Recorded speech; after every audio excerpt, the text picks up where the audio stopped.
இப்போ நீங்கள் உங்களை அறியாமலே ஒரு very important aspect of love நீங்கள் சொல்லிட்டீங்க, செல்ஃப் லவ். பிகாஸ் நம்மளை நாமே வந்து லவ் பண்ணிக்கணும்.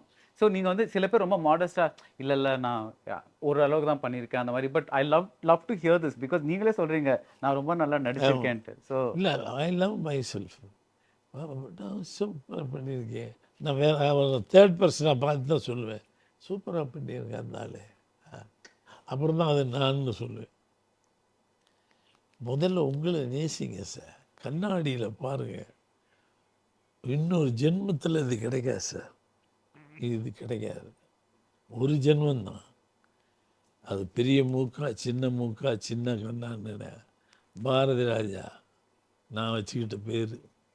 என் பேர் பால்பாண்டி. ஒரிஜினல் நேம் பால்பாண்டி, சர்டிஃபிகேட்டில் சின்னசாமி. நான் வச்சுக்கிட்டது பாரதி ராஜா. பாரதிங்கிறது என் சிஸ்டர், ஜெயராஜ் பேர் என் தம்பி, சேர்த்து பாரதி ராஜான்னு வச்சேன். இன்றைக்கி அந்த கண்ணாடியில் பார்க்கும்போது சிவம்பு பார்ப்பேன். What a man. I enjoy my self sir. நல்லா இருக்க, நல்லா இருக்கியா நீ?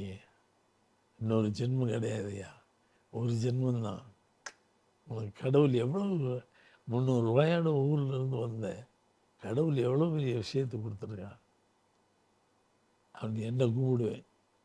ஏன்னா 300 ரூபா கொடுத்து லாரியை தேடி அனுப்பிச்சா எங்கள் அம்மா. இன்றைக்கி இப்படி உட்காந்துருக்கேன். ஆக எனக்குள்ளே ஏதோ ஒரு பவர் இருக்கு இல்லையா, நாள். ஸோ நாளை லவ் பண்ணு. ஸோ என்னை லவ் பண்ணு. லவ்லி.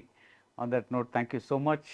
ரொம்ப ரொம்ப ரொம்ப ரொம்ப ரொம்ப ரசித்து பண்ண ஒரு இன்டர்வியூ இது. ஸோ அண்ட் ரொம்ப ஆச்சரியமாக இருக்குது. நீங்கள் வந்து ஆச்சரியம்னு சொல்லக்கூடாது, அது வில் பி லில் இன்சல்ட்டிங். பட் நீங்கள் இவ்வளோ அழகாக எல்லாத்தையும் ஞாபகம் வச்சுட்டு சொல்கிறீங்களே, அது அந்த லிரிக்ஸ் எல்லாம் அந்த அது அமேசிங். தட் மீன்ஸ் அவ்வளோ ஈடுபாடோடு நீங்கள் அந்த உங்கள் படங்களில் இன்னும் அந்த லைனை கேட்டால் சொல்லுவேன் சார். என்னை நேசித்த இன்னொரு ரெண்டாவது என்னை நேசித்த பெண், நான் பணியாற்றும் பொழுது போகும்போது அவங்க அப்பா வந்து கல்யாணத்துக்கு கூட்டிகிட்டு போகிறாங்க.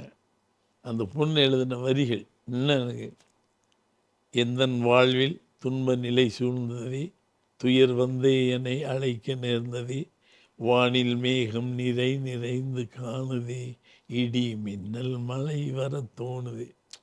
அவங்க அப்பா வந்து கூப்பிட்டு போகிறாரு. எந்தன் வாழ்வின் துன்ப நிலை சூழ்ந்ததே, துயர் வந்தே என்னை அழைக்க நேர்ந்தது. எங்கள் அப்பா துயர் வந்தே என்னை அழைக்க நேர்ந்ததே, வானில் மேகம் நிறைந்து காணுதே, இடி மின்னல் மழை வர தோணுதே. இன்னைக்கு அவங்க இருக்கு. இது 60 70 வருஷம் 70 ஆமாம் 84னா 18 ஆமாம் 68 வருஷம் ஆச்சு. Still I remember. Amazing amazing. ரொம்ப thanks sir. Thank you so much sir. Thank you so much Bharadwaj. I am very happy you are taking interview with me. ரொம்ப மகிழ்ச்சி எனக்கு. எனக்கு தான் பெருமை சார். இது மகிழ்ச்சியே கிடையாது. ரொம்ப ரொம்ப தேங்க்ஸ். ஓகே, நன்றி. தேங்க்ஸ்.